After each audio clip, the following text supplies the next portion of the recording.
I think that this has all been a total scam. You think the inventory is a scam? Oh, yeah, totally. The numbers we're seeing out there are not the true story. And no one really understands that 85% of the mortgage market is government-backed. This is the government coming in and enslaving you to debt yet again. If it wasn't bad enough, with the credit card fees and things of that nature, if we weren't indebted enough already, you're never going to get out. Government-sponsored enterprise Freddie Mac is trying to get second mortgages approved for the secondary market. What does that mean? That means if you have equity in your home and need money, like most people do with today's prices, banks and loan originators will be encouraged to write these second mortgages to extract the equity out of your house, and they're hoping that it would be approved that these second mortgages could be bought and sold on the secondary market. Now, we already know Americans are broke, bank accounts are drained, and now the only thing that some have left as equity in their home is that what's under attack now. And in this video, Melody Wright talks about the specific topic as well as the misinformation that we're being fed by mainstream media on home inventory and foreclosures and more. I hope you enjoy the show. Melody Wright, so glad to have you back on our show. I'm excited to dive in today, talk about what you're seeing in the housing market.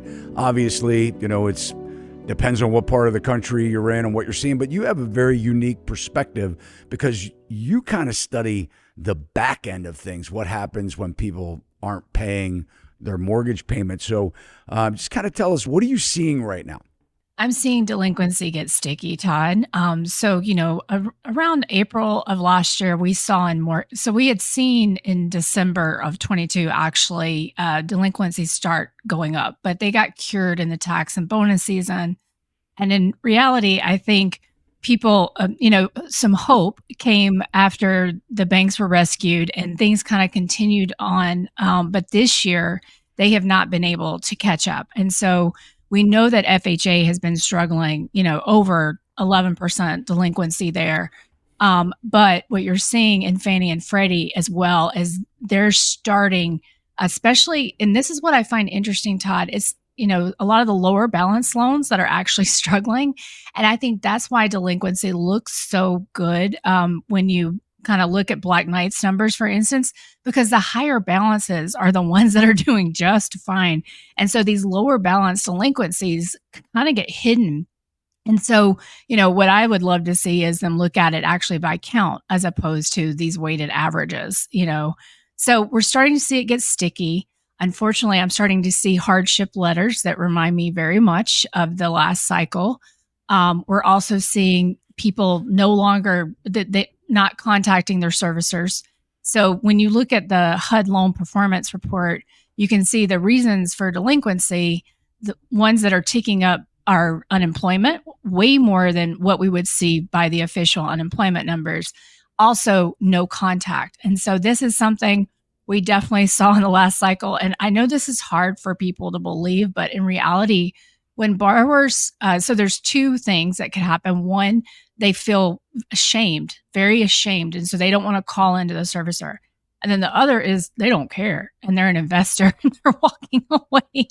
And so we are seeing an increase in no contact, what's called as no right party contact. They won't call in. And in fact, with one of my clients, the first time we heard from a borrower that we had been trying, through the servicer to get in contact, a veteran, we got a DOJ complaint. So the things have changed. People got way more knowledgeable last time about how to kind of deal with default, and they're gonna be strategic about it this time as well for those that actually do want to remain in the home. But that reason for default, no contact, is going up. So default's getting sticky. I think, we're also hearing every single day, there's a new tweet out there, new article about property taxes and insurance. And then you've got this condo issue in Florida with the assessments, that's right around the corner. And everybody I've talked to doesn't think DeSantis is going to extend that. And so you have got seniors in serious trouble down in Florida. So, we're in the thick of it. And I think by June of next year, like not a single person's going to be talking about low delinquency anymore. Right now, it's just being covered over. Correct. As far as 11% FHA delinquency, that's on the rise. That's gone up, right? Yes. They don't want foreclosures, obviously. So you're talking about when someone falls behind on their mortgage, you're seeing now, because I think since COVID, it was clear that if you're falling behind on your mortgage payments, call your servicer. The government actually implemented a process to try and have loan modifications for people that are delinquent, some kind of a plan. What kind of payment can you make? That required a call, right? The servicer would have sort of like a meeting with the borrower, and you're saying now that that is stopping. Well, what changed in COVID, sorry to start laughing, but because this is how radically different loss mitigation is since COVID.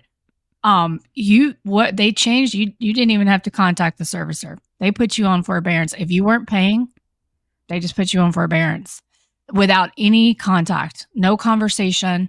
And in fact, now they send out the mods without, you don't have to contact them. They're just going to send the mod out in the mail. And it's a letter that says, hey, you've been approved for a modification. If you make these 3 trial payments, that will tell us that you have agreed to this, but and then we'll send out the formal modification docs and you can sign them. So there's no re-underwriting. I mean, you put it through a calculation, but it's not like what we did back during the GFC where we completely re-underwrote the loan. We got financials. We did all kinds of, has your circumstances changed? They didn't even care. They don't care. They're just sending the mods out in the mail now. And so, this is also increasing moral hazard, as we know. So it's just, this game has radically changed. And Todd, something I want to mention real quick is another reason we think delinquency is so low is because of the reporting out there. It doesn't show the whole picture. You've got the Fed who talks about the commercial banks. Well, we know 70% of origination is at the non-banks. Well, you've got Black Knight that has 80% of all servicing, but they're missing some of the big specialty servicers. You take someone like FCI Lender Services, they have a 35% delinquency rate, okay, because they're doing non-qualified mortgages as well as private notes. But, someone like ComputerShare has about a 7%. They do specialty servicing, but also government. So the numbers we're seeing out there are not the true story. In my client books in January, we went from very low bankruptcies for borrowers. It increased 200%. And so, it is happening. The foreclosures are not happening because you've talked about this on your show. As we know, the agencies do those non-performing loan sales. They tell whoever buys it, you cannot foreclose for sometimes, 2 to 5 years sometimes, or some of those deals. And typically what they're going to do is go in there and offer these private investors or nonprofits backed by private investors are going to go in and offer cash for keys or something to get that borrower out so they can turn that house over. Additionally, those private notes, I believe that what we may have witnessed around inventory is more a story about NAR becoming less relevant. The MLS is becoming less relevant because of social media. And so I'm going to be going to a conference next week on private notes, and I'll be talking to a lot of those folks because I think that industry is way bigger than anybody realizes. And this is also another reason they use very small private servicers. This is also another reason we don't know the true delinquency. So how does that tie into NAR? So when I say NAR, I'm really thinking of the lobbying group, but I'm just thinking, when you look at those historical, I finally got my hands on the existing home data. NAR, Realtor.com, they basically had pulled all that off the Fred site. You couldn't get historical information because for folks that don't know, if you look for Fred, listings for inventory on the Fred site, that is supplied by Realtor.com. And so they took all that off. I finally got it and I started looking at it. And this inventory story just doesn't make sense. And I, based on everything I've seen with my own eyes, based on, going into existing neighborhoods and seeing things that have been flipped, but the lights aren't on because either they can't do those final repairs or they can't, rent it out, whatever.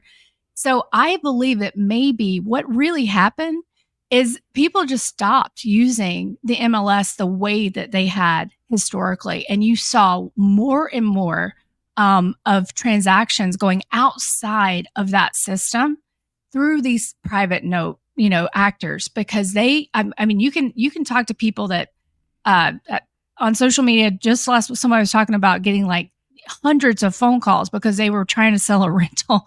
And some of these sub 2 guys were wanting to assume the mortgage, even though it wasn't assumable. And so, I just think that we have underestimated the power of social media, and we heard about it. We heard about Facebook groups where they'd take a private builder. So in the short-term rental market, they get a private builder to build a home. They put it on Facebook, and in 2 hours it was gone. That never made it to the MLS. And so I think that when all this shakes out, we may actually realize that inventory was just, hey, guess what? We have reduced how much we use the MLS. Melody, I think you just hit the nail right on the head. When you talk about the amount and social media, yes, Instagram, TikTok, Facebook, all of these sub 2 guys, all of the wholesalers that are out there, they are gobbling up this inventory. They're sending out their letters, their postcards.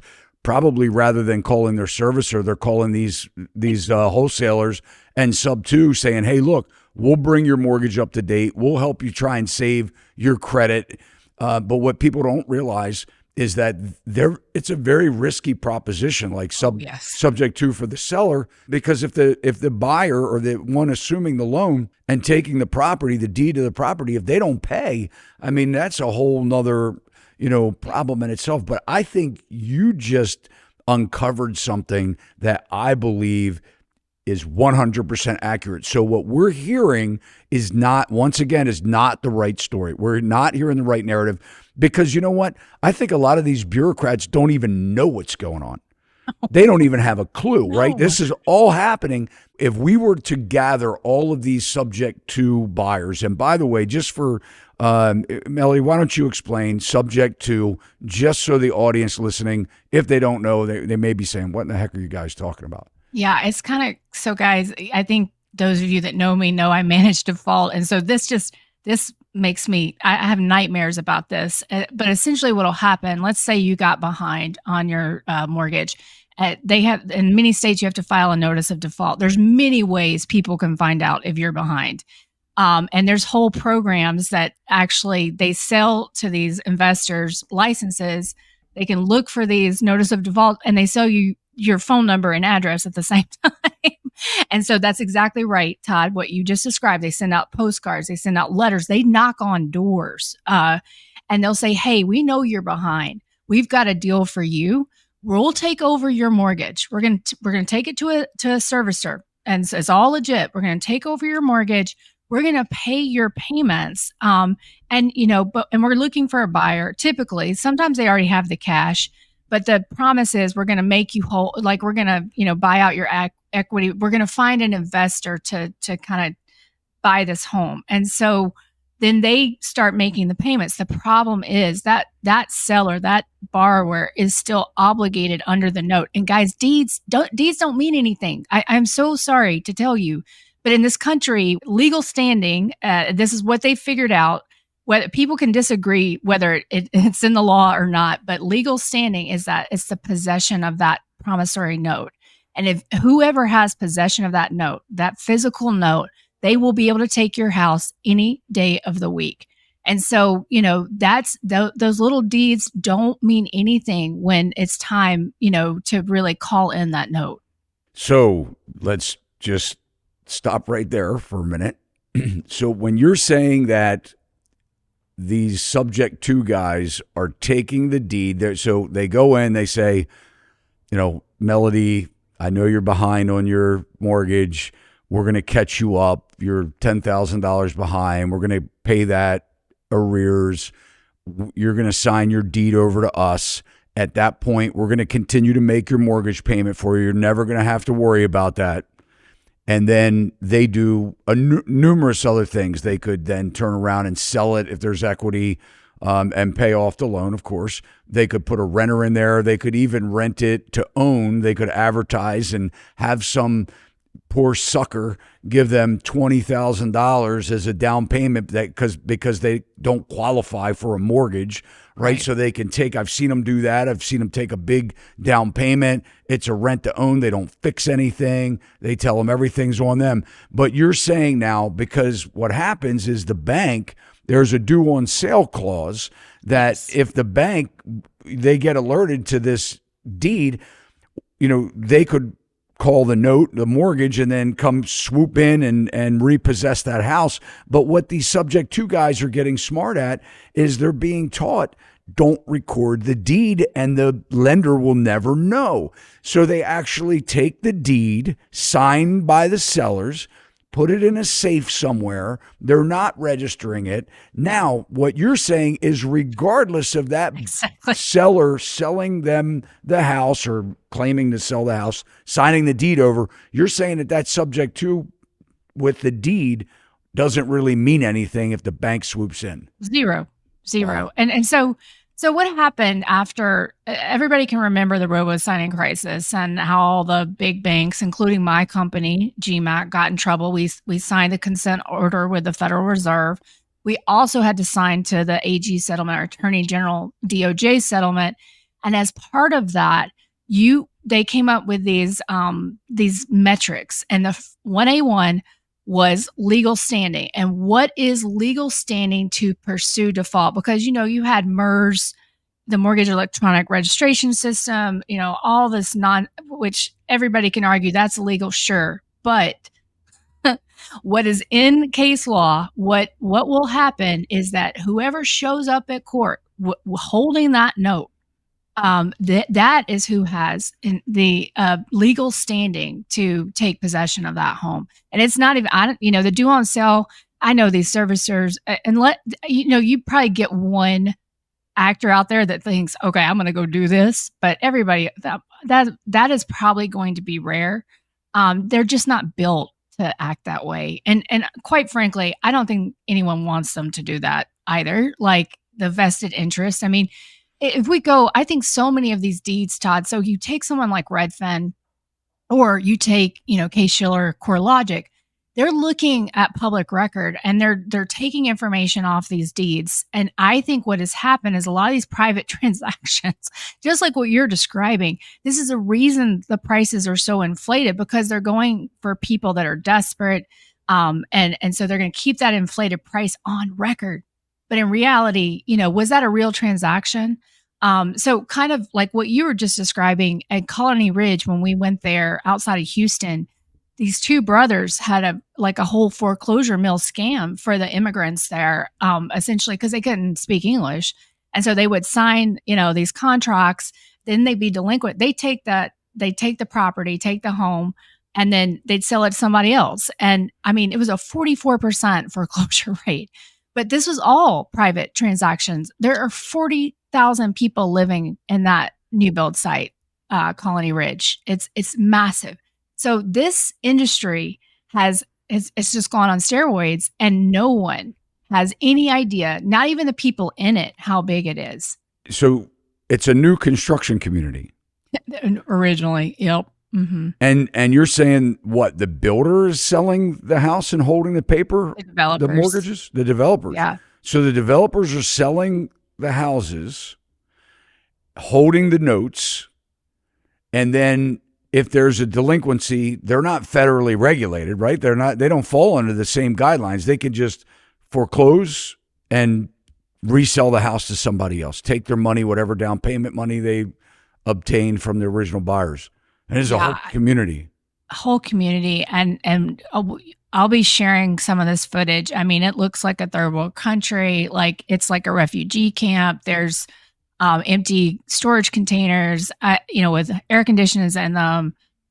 Beautiful brand new build house right next to a blown out shanty, right next to, a lean-to, a house inside a house. I mean, Todd, as a builder, you would have been probably, just unbelievably upset because drainage, like, water, open water. I mean, the electric wires hanging. I mean, you would have lost your mind. I know you would. How is this not being shut down?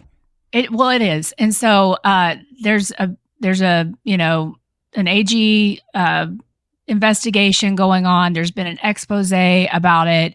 I think these guys, I mean, I'm pretty sure they're going to jail, but it just recently, I think the first expose about it was almost a year ago, but recently, like around the new year is when the AG in Texas got involved. But it is shameful. It is just, it's hard to even talk about. Like I can't, what I saw there, it just, but what it said to me, Todd, is that, we don't, and I should know this, right? I've been to all of these new build sites all over the country, and I've seen these crews. And so I don't know why it's taken me so long actually to say what I've seen, which is, people are upset about immigration, and I get it because it's taking our purchasing power.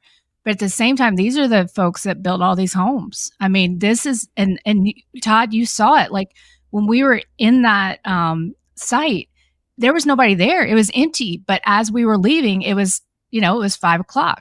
And we saw just lines of cars. Everybody there was working. Everybody was working. And so I don't have the answers about immigration, but we are going to have to talk about it, right? And we can't scream at each other either. So, but this is what I mean is that the mainstream media has just been determined not to let us know what's actually been happening. And so this is why we don't know that private notes have gotten so big, because something like Colony Ridge should never have been allowed to exist. So, I just think that we are in the dark. And if we know that NAR is the biggest lobby in Washington, and we also know in 2015, they did a whole presentation about pocket listings, how they were worried because they had seen, reduction and people listing on MLS. Well, that all went dark. It went dark and quiet. And when I asked Realtor.com, because I was digging between them, Zillow, Redfin, I asked them, okay, how many MLSs are you connected to? They said 99.6%. I'm like, great. You have the most out there, definitely. And then I said, but how many of those 600 don't syndicate to you? Because they don't have to. The MLS does not have to syndicate to Realtor. And they didn't answer the first time. I re-clarified the question and sent it back to them. I told them who I was. I was, a reporter basically writing an article, and they refused to answer. So I think that this has all been a total scam. And, and you think the inventory is a scam? Oh, yeah, totally. Inman did a study in Austin of a few neighborhoods where 50% of the transactions happened outside of MLS, 50%.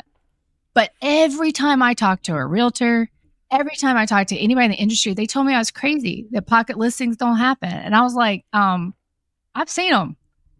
And it's weird. Even people that question the current narrative would tell me they never happen.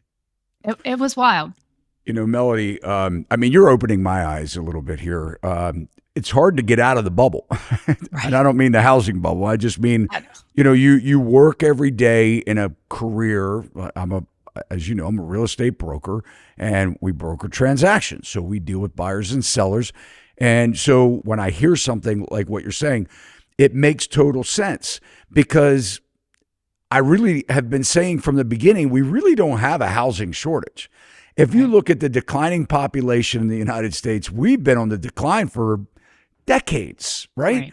And people aren't having as many kids. There are people not having kids at all because not a lot of them, they just say, well, can't afford it, can't afford to have a kid. We're already working 3 jobs, and that's out of the question. But all we keep hearing from NAR, the driving force that all of mainstream headline news is covering, including the Fed, right? Because they're pulling this data, and I'm sitting here frustrated saying, why the hell can't we see that there are plenty of houses, and a lot of these are vacant. A lot of the new builds, they're not reporting. because there's plenty of inventory out there at these builders. Now we're starting to see it in new home construction prices coming down. But what you just said, why would we be so arrogant to think that the MLS is controlling it now? It's eye-opening just hearing you talk about it, because I'm sitting there saying, well, of course, how could I be so naive to think? If I'm sitting here and I'm going, the builder side of me and the common sense says we don't have an inventory shortage. We have plenty of houses. We're just not getting the right data because they're not using the MLS. When we went through the GFC in 2008, these subject to guys didn't exist, or if they did, it was a very small group of them. Now the investor pool, we know 30-40% of buyers are investors. This is what's happening. They're swooping in. They're going after these delinquent, and that could be why we're not seeing the delinquency numbers. You made a statement. You said, well, we saw the stickiness kind of go away when we got in a bonus and holiday season. It may not be even that. It may just be the fact that these subject to guys are swooping in, and these are the ones that know low modification is just not going to work for them. They're ready to just say, I need out. My house needs work. I need out. Yeah. And low modifications hardly work for anybody. I mean, just the way they're structured. I mean, when you look at these 40-year mods, I get physically nauseous, Todd. I mean, it reduces their payment by like 150. And we're adding 10 years. I mean, I can't. I'm sorry. I get so upset because all of these things, I really thought we had changed the system. And now every time I'm looking at an early payment default loan, every time I'm reading a hardship letter, I'm realizing we didn't change anything. Like, we didn't change anything, really. We are not underwriting according to ability to pay. We are trying to Henry Ford origination, and it doesn't work. I mean, I don't believe that's really how credit should work. Very interesting to me. I cannot wait for this conference in Nashville I'm going to. I'm going to be sitting down with the guy who's leading the conference. And I think I'm going to get a ton of intelligence because I just think, like you, when you just do your job every day and you're looking at the numbers and it's just like, you're reading the people you always read. This can be missed. I remember, like, right after I did Adam Taggart, the first interview, I got a lot of people, especially bulls, that wanted to talk to me. And I talked to this one private builder. I'm not going to say who it was, but I asked him, I said, and he had been through the GFC as well and had lived all the things you and I had lived, Todd. I said, did you ever fill out Zellman's survey? Because this is the other thing I'll get on social media. Well, why? Well, Zellman has it or Zonda has it. And I mean, I've talked to Zonda. I know they don't have it. They don't have all the builders. They don't have a lot of the local and regional. And this guy's like, no, I would have never been somebody that Zellman reached out to. I'm like, but you're out there building houses, right? And this is a bull. And he's like, well, yeah. I said, well, so how many of you are there out there? And he never aired that interview because I rattled him. Because but he just never, like, I think we do that, right? We think that's just me. Like, I messed up. I don't have a job. It's just me. I did something, we kind of take that on ourselves. But honestly, if you look around you, I mean, these themes are right in front of our eyes. We just have personalized them, and the media has not really done us any service in terms of, bringing these stories to the top. Who's paying for the ones that, when we look at it, and I want to get into Fannie Mae, and I want to talk about the potential disaster that's coming down the pike with that.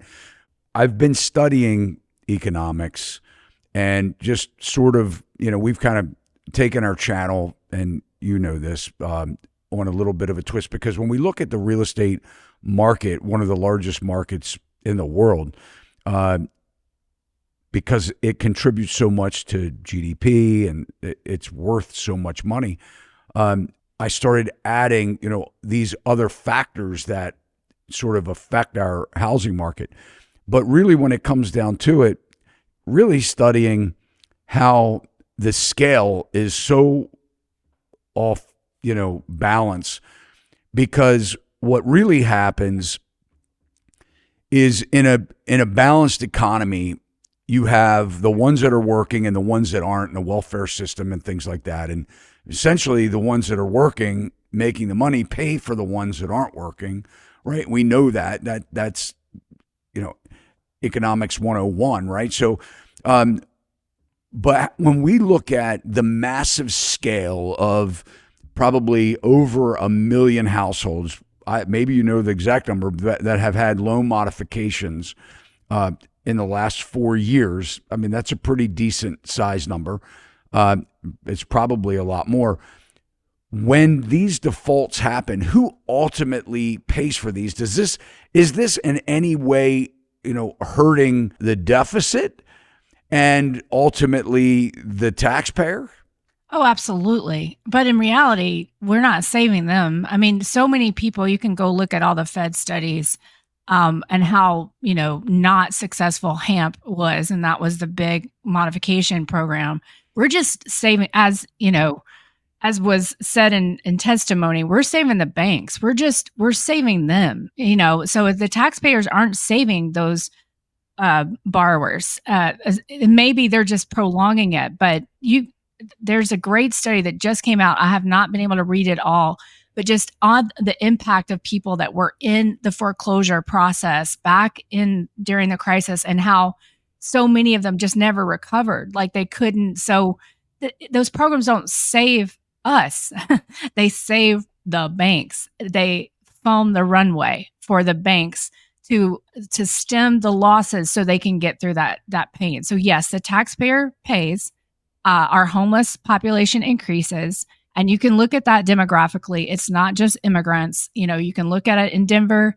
A lot of it is 55 plus. For Denver, I mentioned them because they have had an immigration issue. They are basically shutting down certain government services. But you still look at their homeless population, and it's majority Caucasian and growing in that 55 plus. So yes, we paid, but we didn't save a lot of people. So this is going to get worse. Yeah. And the middle class is getting wiped out. Oh, absolutely. They're gone. I mean, they're gone. And to your point, so 1.5 million people took the payment deferral, and the payment deferral was after 12 to 18 months of forbearance. You could take all of that cash and put it at the back of the loan in a non-interest bearing lien that was not recorded. And so a lot of people don't even know these things. They don't even know these things exist. They're not looking at their billing statements. But this might be a good entry into the Freddie program, Todd, because, a lot of us in the industry are kind of joking. Okay, so Freddie's going to be in third position when they do their second, because the people that this theoretically is going to help, that Freddie program for the closed-end seconds, a lot of them aren't actually going to be able to qualify because of those payment deferrals that are sitting at the back of the loan already. We've already had equity withdrawal, and I cannot get anyone to answer whether in those schedules that we see at the Fed, that is included in those, mortgage equity schedules that they publish. Now, I remember filling out those schedules, and I'm pretty sure it doesn't include those second lien balances because the systems aren't even really treating them like second liens. And that's just from the payment deferral. And so now you have, if you're ready to go there, now you have Freddie coming out and saying, okay, we're going to do close-in seconds. And you've got very influential people going on television talking about this. They're saying, hey, we've got all this equity, guys. Like, of course, let's do a close-in second. And I believe they've been working on this for some time. It's, I'm sure they wanted to do HARP again, which was the refinance program, but rates were too high. So I've been waiting for this, and here it is. But this isn't about helping homeowners, no matter what Meredith Whitney this equity doesn't exist. As you and I know, just go try to sell your house right now. See what happens, And so the reason Freddie wants this is everybody in the industry, in the mortgage industry, this is all about moving money. It's not about anything else. It's about moving money from one place to the other and making a little bit of interest on that money wherever it is parked, but it just keeps circling around and around. And what's happening right now in this low volume environment is that the GSEs are suffering. Now, typically when they suffer really badly, they turn around to the lenders. They put back repurchases, so and they're doing just fine from like a net income perspective, that stuff. But they don't have, they're supposed to have certain capital requirements that they're not meeting. They need the fees. They need this engine to keep running. And so they want to buy these second liens in the secondary market. Today, that is primarily your banks and your non-qualified mortgage lenders, very small population. But they want to play there because they know that's the only way non-banks will do second liens. Because I can tell you as you remember, I'm sure, second lien was a bad word all the way up until 2020. Honestly, if you were a bank, you were running those things down. You were getting them off your balance sheet. You were doing at GMAC. I believe we sold them for 10 cents on the dollar. I still come across those things. They're everywhere, which is what that article on zombie foreclosure that just came out recently as well. So anyway, I'll stop there. No, I just want to kind of get some clarification on some of these things. So what you're talking about is not a home equity line of credit. And that's what Freddie is talking about, a closed-end second lien. Okay. So Freddie Mac is encouraging homeowners at this point, right, or encouraging banks or lenders to engage with homeowners that have equity to get them into a second mortgage. Is that what you're saying? Well, they want to. So they've asked their regulatory body, FHFA, if they can do it. And they opened it up for public comment, which closed 2 days ago. Because FHFA can just do this if they want to. They can say yes. They don't need congressional approval. But they, public comment, the banks are against it and the non-banks are for it, basically. But the idea will be if they say yes, then Freddie will start purchasing these second liens in the secondary market. And then Fannie Mae, as always, will be close behind. They tend to act So together. That's encouraging more debt. That's encouraging Correct. borrowers. So what they've done, and this is like disgusting. Exactly. So we already know that we have people that are tapped out financially that can't shop at the grocery store, and they're trading off what they can pay for month to month in their bills. And now all of a sudden they're saying, hey, if we can get Freddie Mac to buy these second mortgages and roll it out in the secondary market, then the banks can actually engage and write these second loans. They'll be encouraged to do it. They'll be offering all kinds of incentives to, hey, let's get you to do, because they're going to make fees on it. There's going to be servicing fees on it. They're going to encourage the people to take whatever money they have. This is disgusting. Whatever money they have in equity, they're going to extract that from them so that we really have nothing left, is what they're really doing. Right. They're saying, okay, we've already drained Americans' bank accounts. Right. We've already drained their accounts now. They don't have any cash. Now we need to drain their equity, and we're going to encourage them to do that, and we're going to come in and we're going to swoop in and we're going to suck all this. Man, that is horrible. So if they were in a position to where they could get out of their mortgage and sell, because you know what people do, they burn through that money. It's Exactly. like candy. It's like crack cocaine. I mean, you know what I mean? They're just giving whatever. It's like, I want more. So people, they take the money out and they're just going to burn it away. And we're going to have absolutely nothing. Todd, I was so horrified. It took me days. I couldn't even talk to people because I just can't. This is from the end. I mean, it's like what we went through never happened. And I, sacrificed my life, hours and hours and hours trying to right the ship, trying to save jobs. And I know some of these people at Freddie. I am so disappointed. I just cannot believe that they think this is a good idea. And by the way, guys, if you don't understand, this is the government coming in and enslaving you to debt yet again. So just like you're saying, Todd, is okay, if it wasn't bad enough, with the credit card fees and things of that nature, if we weren't indebted enough already, you're never going to get out. And then, recently we saw that zombie foreclosure story come out, and that's these loose second liens that, like the ones at GMAC we sold, that are out there among, debt collectors who are just waiting for the right moment, for home price appreciation to come and pursue that deficiency. And by the way, I don't know why I'm surprised about Fannie and Freddie. I think because I remember very well when they pushed me, they threatened us and said, if you do not cure your seriously delinquent loan population, we are going to pull servicing. And that would have killed my company. Jobs would have been lost. So they were pushing us to foreclose faster. And then after the investors got involved buying up the homes through the auctions, they started pursuing deficiency as well. And so here's what everybody doesn't understand. The agencies were smart. You don't foreclose in the agency's name, except for, I believe it's Oregon, where it's by law you have to.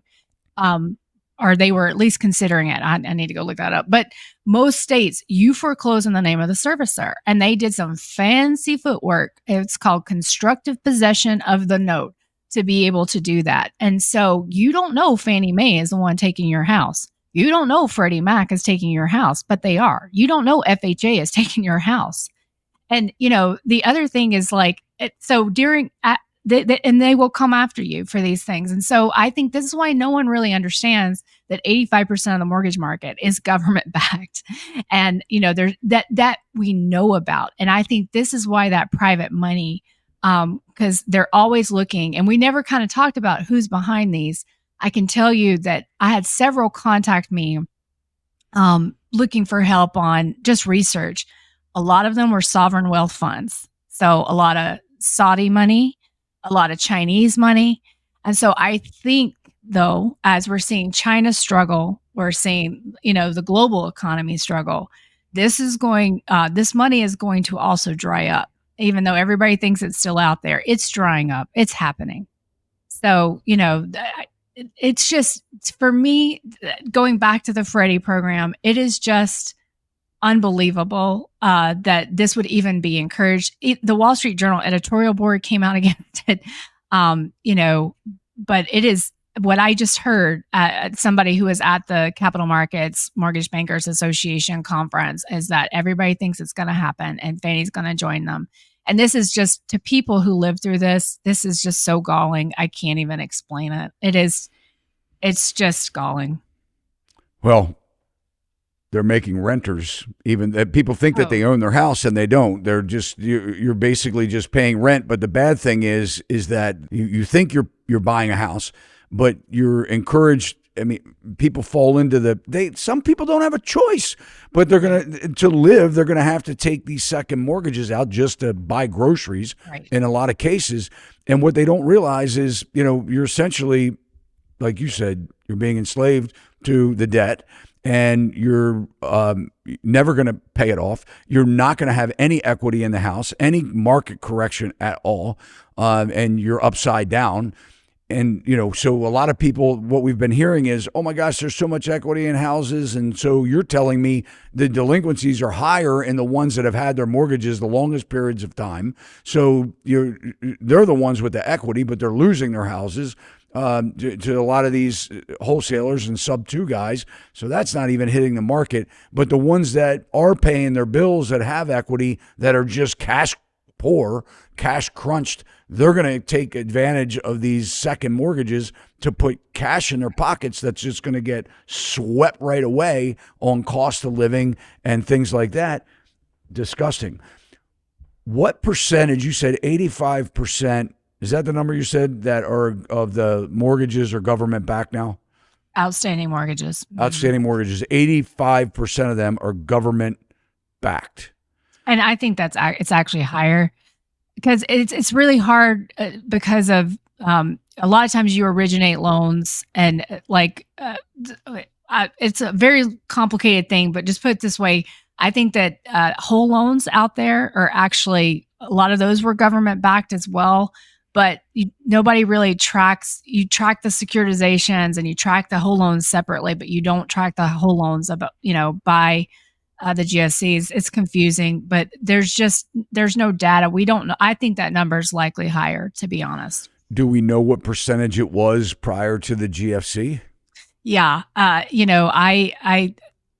did a detailed Substack on it. I'm forgetting exactly, but put it this way, market share, I think it probably increased the government by about 30% more, Yeah. something like that. So prior to the GFC, about 30% less of the loans were government backed. Yeah. And you can see it. And in the securitizations, you can see that basically FHA kind of stepped in and doubled their holdings compared to the GFC and stepped into the place of the privates. And that's why we all call it government-backed subprime. When, I'm with you 100%. And people think that things have changed and they've actually gotten worse in a lot of ways. Can you give us sort of like a flavor, Melody? And by the way, it's amazing the work that you do. You're doing God's work. I mean, you're out there, you're trying to help people, you're alerting people. All your information's in the show notes for anyone that wants to follow you. You have a Substack. You double down on Twitter, X. I love reading your post. I follow you, and I encourage everybody to do the same. You have a YouTube channel, so you're really you're doing a lot to educate and help people. Things that we don't hear in mainstream media.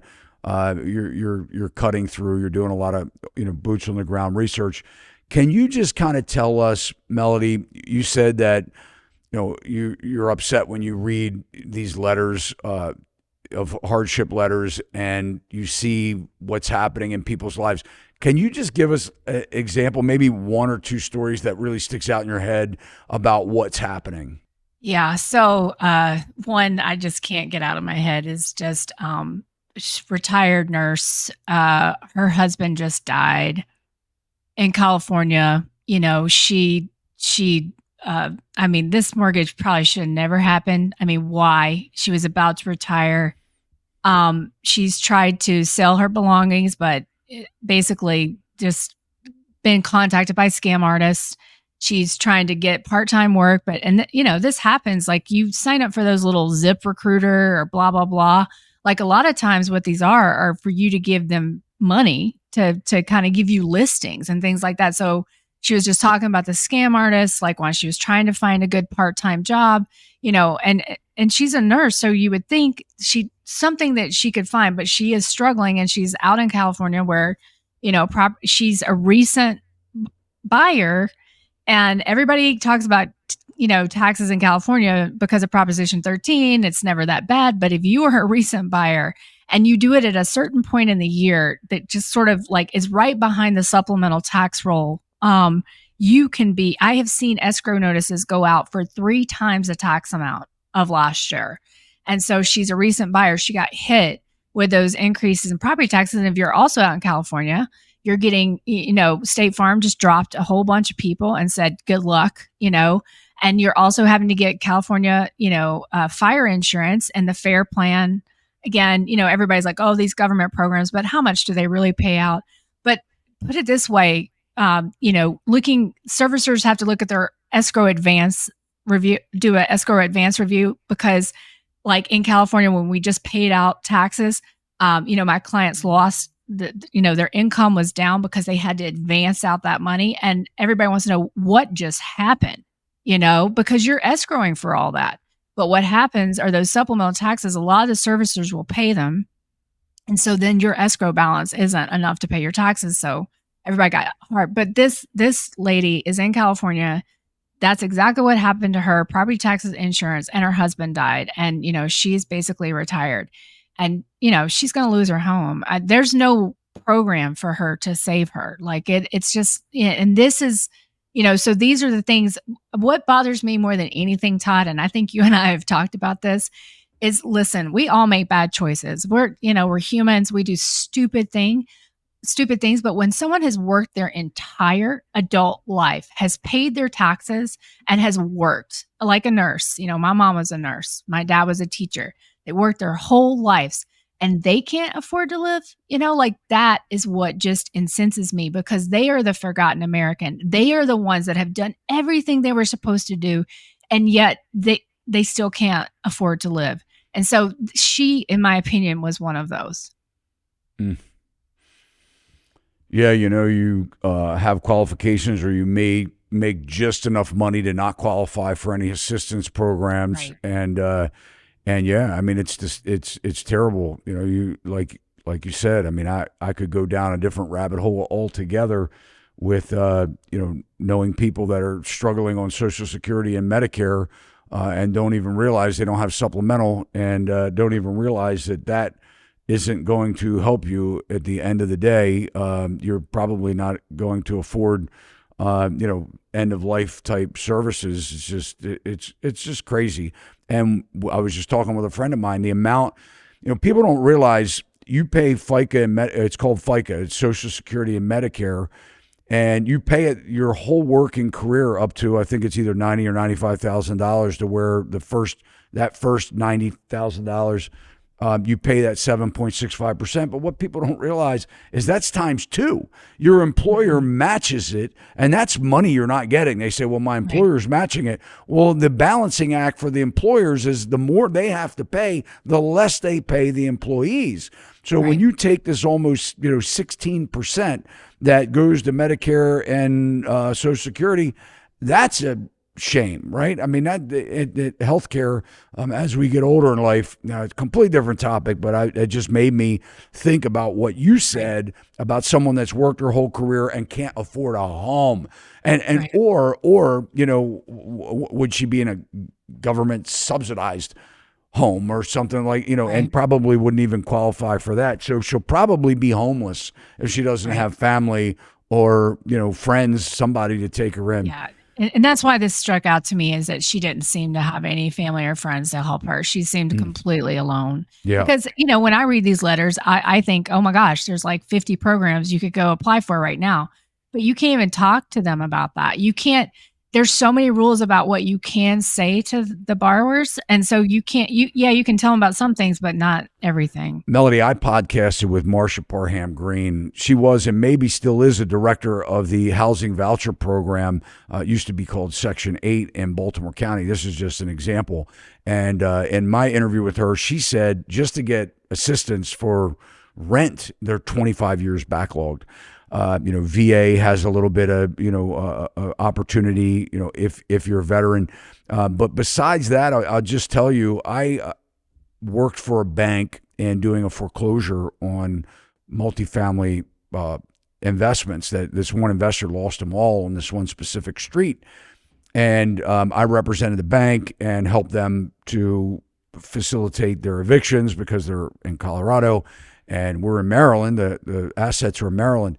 And we tried so hard to help one family in specific have a place to go. It was so heartbreaking because there was absolutely nothing. I mean, there were no programs. They did have like a program where, the wife could go, but would be separated, or obviously the kids could go into some kind of a foster care kind of environment. But I mean, what do you do when you're, a married couple with young kids? And this is the worst thing in the world. It was so heartbreaking. Because I didn't do the eviction, and it was nothing I could do. I couldn't stop it. Right. But when the sheriff came to do the eviction, I went there, and there were tents and boxes in the back of this truck, their vehicle, which was an older vehicle. And so it was so heartbreaking because what I said was their option is they're living in tents. Right. And a family with young kids. And that's just horrible. There shouldn't be homelessness. You and I have talked about this, right? I mean, it's heartbreaking, to see the homelessness out there, but everybody thinks that this is, rosy and everybody has options, and they don't.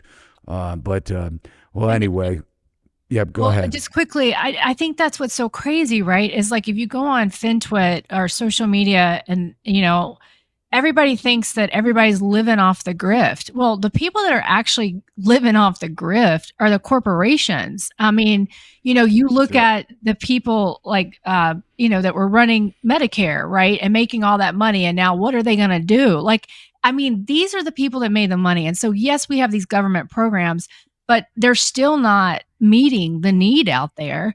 And I can guarantee you that these people want to be a part of society. They want to have a job, but they also though don't want to go work for pennies on the dollar and be treated like crap.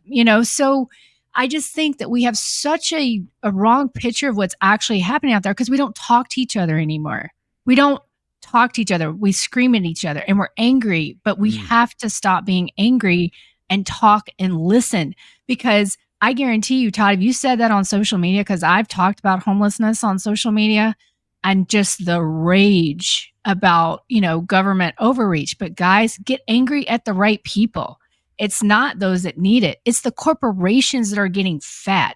It's private equity going out and buying nursing homes where you can now see that people die much faster in these nursing homes that are bought by private equity. So these are the people to be angry at. Our government, both sides, corporations, Jamie Dimon, not each other, not these people in trouble. And this is what I would not that, not these immigrants either. Yes, some of them are bad actors. I'm not, but when you go to somewhere like Colony Ridge and you see all these people just trying to work and have a place to live as well, they're humans just like you and me. And so that, my biggest message, I think, to everyone is like, just listen, please listen, stop screaming and listen because they don't want us to talk to one another because when we do, we will mobilize. Yeah, yeah. They want divide, right? So it just Correct. seems like Yep. everything is geared towards the division. Well, Melody, Absolutely. like I said, you're doing God's work. We appreciate you. We love you, and we love talking to you. I mean, I just I miss seeing you. I We haven't know. podcasted in a while, and we had such a fun trip. Traveling, Yes. and you and Travis came to Maryland. We went So up to New great. York together. It was fun. So we definitely have to try and do that. And just to ask you, when's the conference in Nashville? It's like May 30th through I think the 2nd. And I Okay. would like to say like there's good actors in this space. Like, people who they're not all sub two. So I just want to say Yeah. that they're people that realize they could be more helpful to these borrowers than these government programs. So, but yeah, that conference, I think, as is typical, I'll learn a lot about the good part, but also I'll get a lot of clues about some of the not so great parts, like the subtube. Well, all the more reason I'm excited to see what you write about, and you're a great writer after this conference. And all the more reason, guys, to cruise on over, check out Melody's links in the show notes, and subscribe, follow, and we'll see you next time, Melody. Thank you so much. Thank you. Hey guys, thanks for making it this far. If you liked the video, you can let Melody and myself know that you did by hitting that thumbs up. It actually will help the algorithms share it with more people. And if you haven't subscribed to our channel, please consider doing so now. Hit that alert bell. You'll know every time we upload content just like this. And one of the biggest compliments you can do for me is share it with your family and friends. Let's build this community together. See you next time. Sachs Realty, Maryland broker number 607720, office number 443-318-4514, equal housing opportunity.